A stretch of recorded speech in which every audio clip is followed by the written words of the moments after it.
Hermanos y amigos que nos siguen a través de las redes sociales, es un placer para nosotros estudiar con ustedes una lección más de la serie.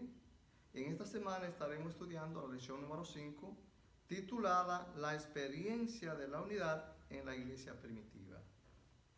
La oración sacerdotal, la oración intercesora de Jesús, registrada en Juan 17, contiene una triple petición. Primero, que Él fuera glorificado.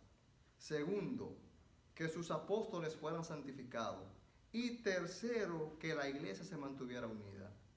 Esto fue una realidad en la iglesia primitiva. Ellos estaban unidos porque tenían a Jesús como el centro. Y Jesús une. En Cristo todos somos uno. Yo creo que nosotros debiéramos emular la iglesia primitiva. Y la iglesia primitiva debe ser el modelo, la iglesia que los cristianos de hoy debemos seguir. Quisiera analizar con ustedes por un momentito el versículo para memorizar, que se encuentra en Hechos 2:42, y nos dice: y perseveraban en la doctrina de los apóstoles, en la comunión unos con otros, en el partimiento del pan y en las oraciones. Esta iglesia era una iglesia perseverante. Era una iglesia que perseveraba en 4 devociones fundamentales. Primero, perseveraba en la doctrina. Era una iglesia firme, que se mantenía firme en lo que había creído. Era una iglesia que estaba anclada en Cristo. Sabía que creía en sus enseñanzas. Diferente a muchos de nosotros hoy que parecemos marionetas y nos dejamos llevar por cualquier viento de doctrina. Ellos, como sabían en quién habían creído, sabían lo que habían creído, por eso se mantenían allí inconmovibles, perseveraban en la doctrina. Segundo, perseveraban también en la comunión unos con otros. Allí había koinonía, allí había participación. Allí había una estrecha relación, lo que necesitamos nosotros hoy. También perseveraban en el partimiento del pan. Esto puede ser una alusión a la cena del Señor. Jesús dijo que cuantas veces lo hiciéramos, le estábamos anunciando su venida hasta que Él regrese a la tierra. Y en la cuarta parte de las 4 que estamos analizando, encontramos aquí la panacea de todo lo que queremos decir. Aquí está el epicentro del por qué ellos se mantenían unidos. Era una iglesia que oraba y se mantenía constante en la oración. Perseveraba en la oración. Y por eso, cabe reiterar, es la iglesia que todos los creyentes deben emular. Debe ser el ejemplo a seguir. Quisiéramos considerar con ustedes brevemente la parte del domingo, titulada Días de Preparación. Cristo reunió a sus discípulos en el Monte de los Olivos para que presenciaran su ascensión al cielo y les ordenó que permanecieran en Jerusalén hasta que recibieran la promesa del Espíritu Santo, con cuyo poder testificarían de Él hasta los lugares más apartados de la tierra. Y así fue. Permanecían allí, confiando en la promesa. Jesús les prometió que no los dejaría solos, que le enviaría otro consolador para que estuviera con ellos. Hay 2 cosas aquí que hay que señalar. Cuando Jesús dice que les enviaría otro consolador, está diciendo que Él es un consolador. Y claro está, Jesús es consolador. Y la segunda parte puede aquí contestar cualquier pregunta, cualquier curiosidad que cualquiera pueda tener, porque a veces cuando uno tiene una responsabilidad, y usted dice que va a mandar a alguien para que lo sustituya, muchas veces nosotros nos autopreguntamos, ¿cómo será esa persona? Pero Jesús dijo otro consolador. Quiere decir uno de la misma naturaleza que Él. Uno que también es eterno, que es salvador, que es perdonador. Es la tercera persona de la deidad. Así que ellos le creyeron a Jesús y allí permanecían. Jesús pudo haber enviado al Espíritu Santo el mismo día que Él ascendió al cielo. Es más, Jesús pudo hacer que el Espíritu Santo descendiera aún estando Él aquí en la tierra. Y Él mismo introducirlo, Él mismo presentarlo. Hacer lo que hizo el Padre con Él en ocasión de su bautismo. Cuando Jesús salió de las aguas, el Padre lo presentó, el Padre lo introdujo. Cuando dijo, he aquí mi Hijo amado en quien tengo complacencia. Jesús también pudo haber hecho lo mismo con el Espíritu Santo. Pudo haber hecho de descender el Espíritu Santo, todavía aquí en la tierra, introducirlo e irse. Pero no fue así. Aún ascendió al cielo, pudo haberlo enviado ese mismo día. Pero no fue así. Los discípulos permanecieron allí. Y cuando Jesús consideró un tiempo prudencial, un lapso de 10 días, entonces envió la promesa. Pero ¿por qué esperar 10 días? Esto parece una demora, pero no era tal demora. Su clase debe saber que había algo que arreglar. Esos 10 días fueron 10 días de reflexión, 10 días reflexionando, 10 días de preparación, arreglando todas las diferencias que tenían, 10 días de estrecha relación, 10 días de humillación, 10 días de meditación, 10 días de arrepentimiento. Entonces vino el Espíritu Santo, entonces se cumplió la promesa. Nosotros hoy también estamos a la espera de la segunda venida de Cristo. Y ocurre igual, pareciera que hay una demora, pero no es tal demora. Dios en su prerrogativa contestó cualquier pregunta que cualquier ser humano pueda formular. Y dice en 2 de Pedro 3:9, el Señor no dará su promesa como muchos tienen por tardanza, sino que no ha venido porque es paciente para con nosotros, no queriendo que ninguno perezca, sino que todos procedan al arrepentimiento. Nosotros también tenemos que prepararnos y ayudar a preparar a otros por medio de la predicación del Evangelio. Así es que nosotros también estamos esperando a Jesucristo y tenemos que hacer la misma preparación que hicieron los discípulos.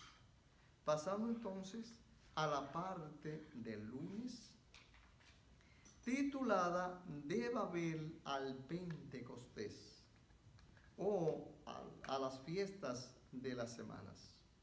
¿Por qué de Babel al Pentecostés? ¿Qué es el Pentecostés? Decía que el Pentecostés, usted así no lo encuentra en el Antiguo Testamento. En el Antiguo Testamento aparece como la fiesta de las semanas.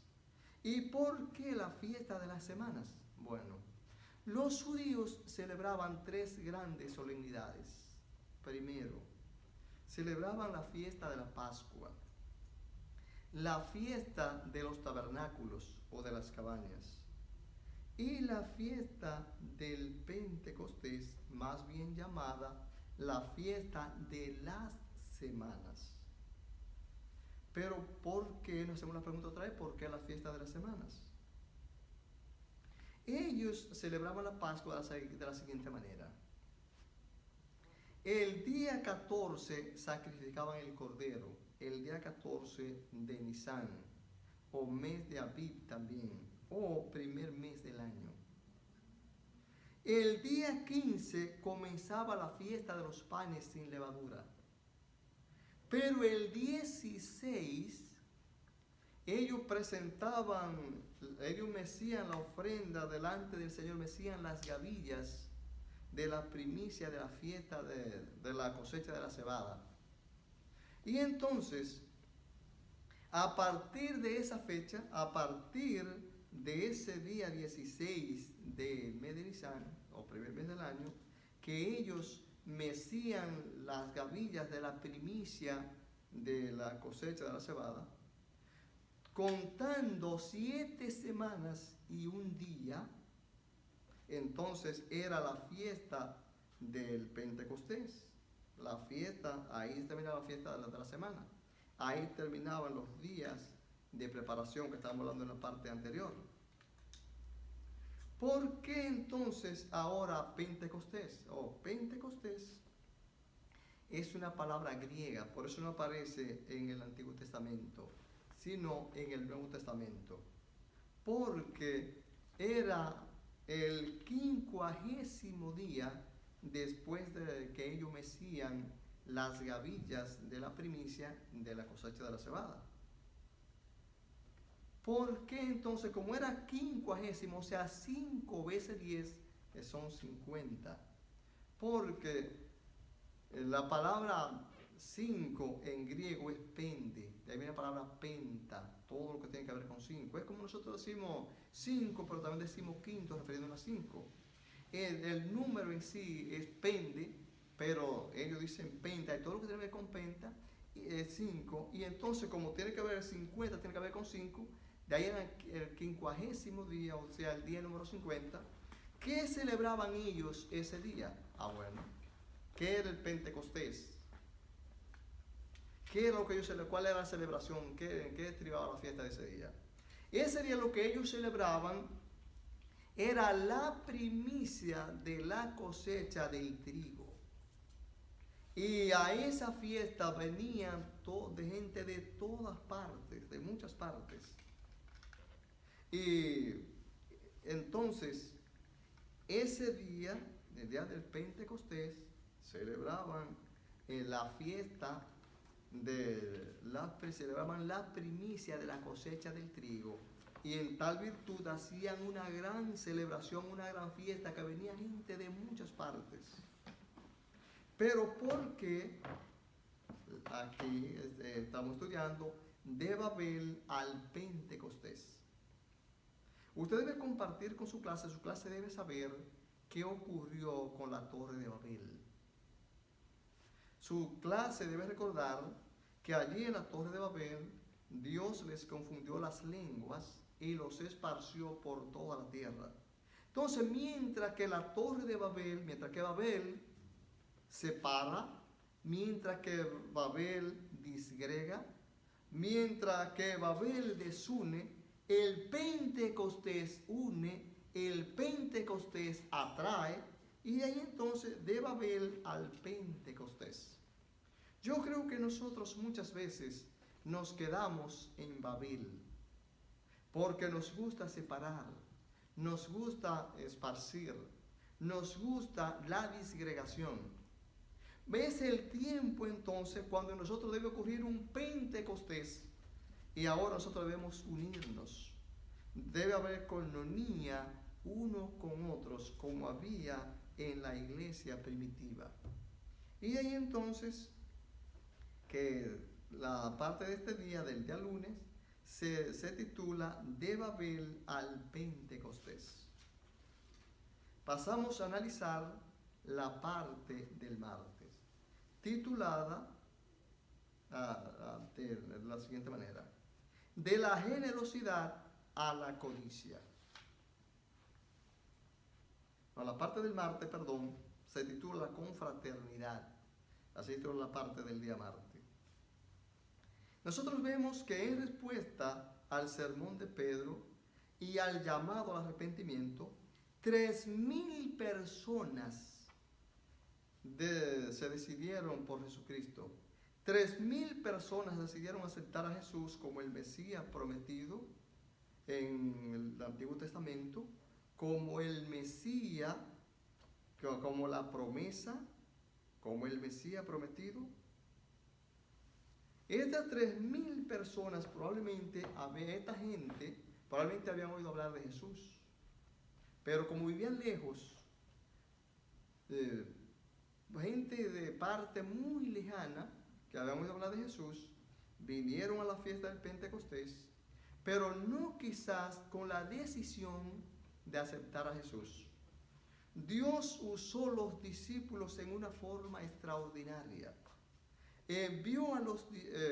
Usó a los discípulos de tal manera que habló a través de ellos. El Espíritu Santo los tocó y 3,000 personas decidieron aceptar a Jesús como el Mesías prometido. Y permítame usar un término. ¿Qué forma de debutar? ¿Qué forma de hacer su debut? Que aquel que Jesús prometió que vendría, aquel que Jesús dijo que los convencería de pecado, de justicia y de juicio, el mismo día que se derramó, tocó los corazones de 3,000 personas y 3,000 personas se decidieron por el Señor Jesús. Ese es el trabajo del Espíritu Santo, fue lo que Jesús dijo. Que el que Él iba a enviar los iba a convencer de pecado, de justicia y de juicio. Y ese mismo día el Espíritu Santo convenció a 3,000 personas de que estaban perdidos. 3,000 personas de que eran pecadores. Entonces les señaló a Jesús como el Salvador y esta gente se decidió por Jesús. Pero, ¿qué hacían estos creyentes?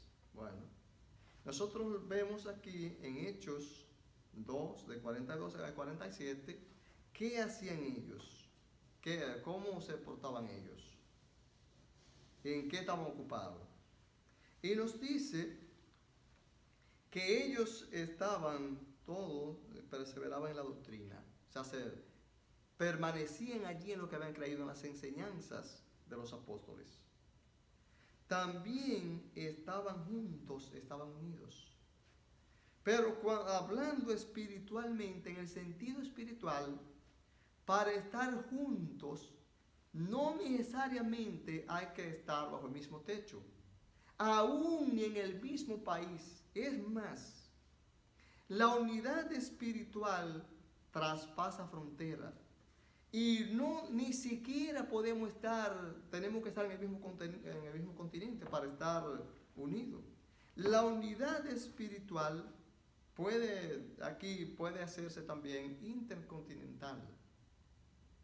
No importa dónde estemos, si tenemos un mismo propósito, si estamos unidos en la forma de pensar, si tenemos un propósito, para Dios estamos unidos.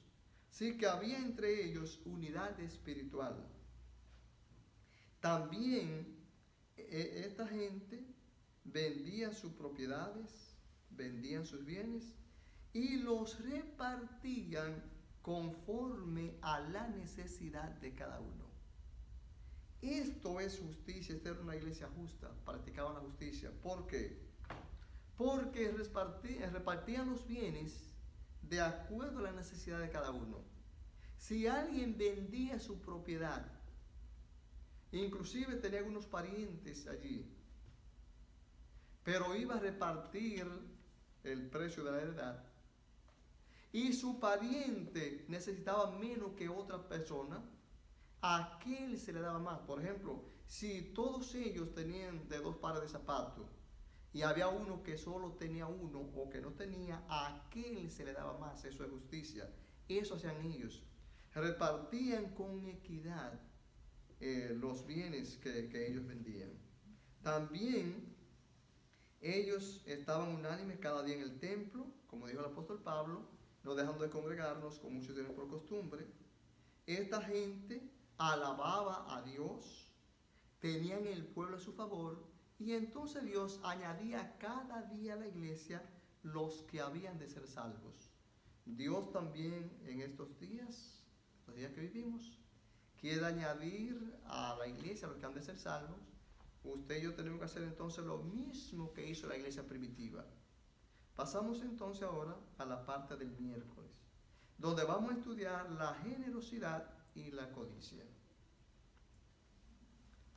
Aquí en esta parte, en la generosidad y la codicia, nosotros vamos a ver 2 clases de creyentes, 2 formas de pensar.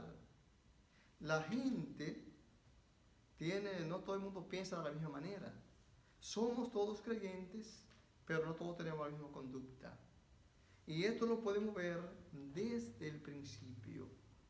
Lo vemos allá con Caín y Abel. Dos personas que trajeron sus ofrendas. El uno agradó a Dios porque lo trajo como Dios dijo, como era la voluntad de Dios. El otro no agradó a Dios porque lo hizo de manera diferente, no como Dios había dicho. Aquí nosotros encontramos dos citas. La primera está en Hechos 32, Hechos 4 de 32 al 37, y la otra Hechos 5 del 1 al 11.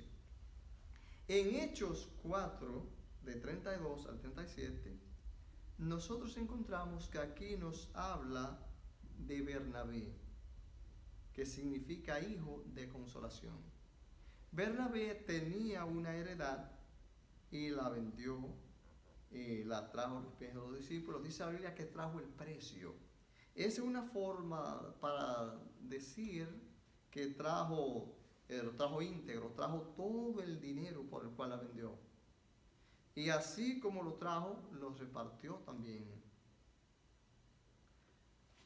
Allí también estaban Ananías y Zafira. También fueron y vendieron su propiedad, le trajeron un par de dinero, pero no agradaron a Dios porque no lo hicieron conforme a la voluntad de Dios. Y nosotros vemos entonces que tuvieron reacciones diferentes, por lo tanto Dios también no lo aceptó de la misma manera. Como Bernabé lo hizo con todo su corazón, con toda sinceridad, el mismo Dios, aquí la Biblia da testimonio de él, de lo que él hizo. También Ananías y Zafira, tristemente que se encuentra registrado que ellos hicieron, y la Biblia dice que las cosas que antes se escribieron para nuestras enseñanzas se escribieron. Nosotros sabemos, todo el que ha leído la Biblia, aún lo que no lee la Biblia, sabe que ellos murieron. ¿Pero por qué murieron? Ellos no murieron porque vendieron la propiedad y no trajeron todo el dinero. Ellos pudieron haber hecho lo siguiente. Ellos no estaban obligados a vender su propiedad y a traerla. Tampoco estaban obligados a venderla y a traer todo el dinero si ellos hubiesen sido sinceros.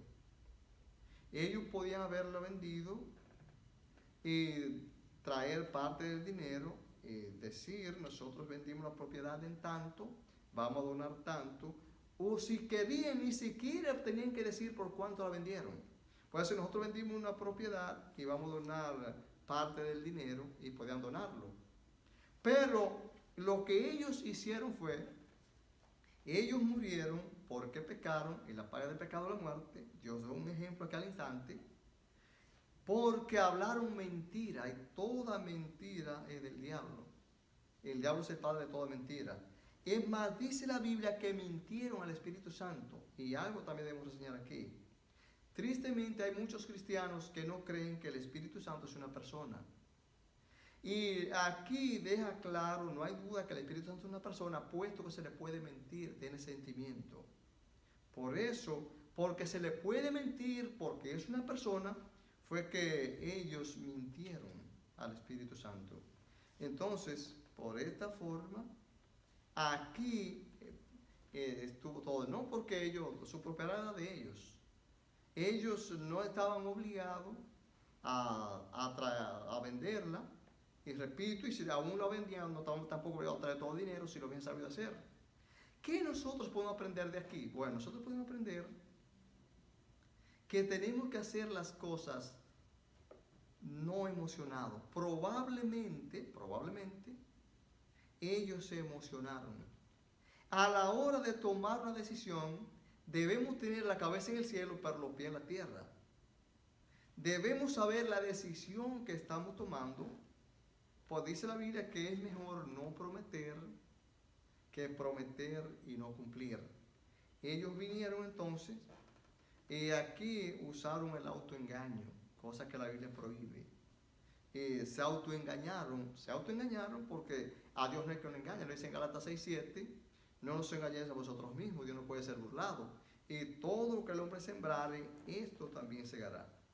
Vemos entonces aquí dos clases de personas, otra vez, que trajeron su heredad. Uno agradó a Dios porque lo hizo como Dios hizo. El otro o los otros no agradaron a Dios porque lo hicieron en una forma diferente a como Dios ha indicado. Cuando nosotros vayamos a hacer algo, hagámoslo de todo corazón, porque Dios bendice al dador alegre. Y la última parte que queremos compartir con ustedes, con el cual vamos a terminar la lección por ahora, es la parte del jueves, titulada Recuerden a los pobres. En la Biblia se hace mucho énfasis en los pobres. De Génesis a Apocalipsis, la Biblia menciona a los pobres reiteradas veces. Y Jesús tenía a los pobres en su corazón. Los pobres vivían en el corazón de Cristo. Por eso Él siempre habló de ellos. ¿Qué dice la Biblia de los pobres? Voy a leer textualmente un pasaje para que nosotros entendamos qué dice la Biblia de los pobres. Y está en Isaías 58, 7. Dice allí Dios por medio de Isaías: ¿no es que comparta tu pan con el hambriento y a los pobres errantes albergues en casa? Que cuando veas al desnudo lo cubras y no te escondas de tu hermano. ¿Qué dice Isaías? ¿No es que comparta tu pan con el hambriento? Dios es un Dios misericordioso y un Dios justo. Dios no le dice a usted aquí, Isaías no dice, no es que dé tu pan al hambriento, porque si usted da el pan, entonces usted se va a quedar hambriento, te va a tener hambre. La Biblia dice entonces es que comparta tu pan con el hambriento. La Biblia no le dice a usted que ame a su prójimo más que a usted, pero dice que lo ame como a usted mismo. Entonces es que comparta tu pan con el hambriento. Dios nos da bendiciones para que nosotros compartamos con los demás. Y que a los pobres errantes albergues en casa. Que cuando vea el desnudo lo cubra y no te esconda de tu hermano. A veces hay personas que cuando saben que usted le va a solicitar un favor, cuando saben que usted busca que ellos le den una ayuda, a veces se escabullen, a veces se esconden, literalmente. A veces usted lo llama y ni siquiera le toman el teléfono. A veces hay personas que cuando ven un necesitado se van por otra parte. Dice la Biblia aquí que no debemos escondernos de ellos y no te escondas de tu hermano. Jesús, ¿qué dijo Jesús acerca de los pobres? ¿Cómo dijo Isaías? ¿No es que comparta tu pan con el hambriento? Miren lo que dijo Jesús acerca de los pobres. Jesús dijo una cita muy conocida en Mateo 25, del 31 en adelante. Dijo Jesús: cuando el Hijo del Hombre venga en la gloria de su Padre, se sentará en su trono como Rey glorioso y separará los buenos de los malos, como el pastor que separa las ovejas de los cabritos, pone las ovejas a su derecha y los cabritos a su izquierda. Entonces el Rey dirá a los de su derecha: venid bendito de mi Padre, heredad del reino preparado para ustedes desde la fundación del mundo. Porque tuve hambre y me diste de comer, tuve sed y me diste de beber, fui peregrino y me alojaste, en la cárcel viniste a verme, desnudo y me cubriste, enfermo y me visitaste, etcétera, etcétera. Entonces ellos dirán: Señor, ¿cuántas veces te vimos hambriento, sediento, desnudo? ¿O cuántas veces te hicimos esas cosas? Él dirá: cuántas veces lo hicieron a mis hermanos pequeños, a mí lo hicieron. Le dirá lo de la izquierda lo mismo, para hablar de una forma diferente: apartado de mí, malditos, al fuego eterno, preparado para el diablo y sus ángeles. Porque tuve hambre y no me diste de comer. Lo mismo que dice, para hablar de una forma negativa. Ellos también dirán: Señor, ¿cuántas veces nosotros vamos a hacer esas cosas? Él les dirá: cuántas veces no lo hicieron los de mis hermanos pequeños, a mí no lo hicieron. Nosotros vemos entonces ¿Cuánto se interesó Jesús en los pobres? ¿Cómo nosotros debemos ayudar a los necesitados? ¿Qué debemos hacer con ellos? Lo mismo que Jesús hizo, lo mismo que la Biblia dice aquí. Dios nos da bendición a nosotros, es para que nosotros compartamos con los demás. Y no hay nada que sea más satisfactorio que el poder servir a los demás. Y debemos entender que es mejor dar que recibir. Y Dios es un Dios que suple. Usted, porque usted comparta algo con alguna persona, usted no le va a faltar. Por eso usted no se va a morir de hambre. La Biblia dice: al que al pobre da, a Dios presta y Dios devuelve. Por Dios suple. Dice la Biblia en Filipenses 4:19: porque mi Dios suplirá todo lo que os falta. Salmo 23:1: Jehová es mi pastor y nada me faltará. Y porque usted comparta su pan con el hambriento, por eso a usted no le va a faltar. Dijo el salmista David: joven fui y he envejecido, y no he visto justo desamparado, ni su simiente que mendigue pan. Mientras nosotros más damos, más recibimos, porque estamos listos para recibir. Si Dios le da bendición y usted se llena la mano con esa bendición y usted no la suelta, usted no va a recibir la bendición porque no tiene cómo recibirla. Pero a medida que usted se llena la mano de bendición y usted la comparte con Dios, con los demás, Dios le va a seguir dando bendición y usted estará listo para seguir bendiciendo, para seguir recibiendo, y Dios le va a seguir dando. Entendamos entonces que Dios nos da para que nosotros compartamos con aquellos que son menos afortunados que nosotros. Y de esa manera estaremos ahorrando para el reino de los cielos cuando nosotros los hagamos en una forma desinteresada. Que Dios les bendiga, que Dios nos guarde y que nosotros podamos atesorar, o sea, hacer tesoro para el reino de los cielos. Que Dios los bendiga.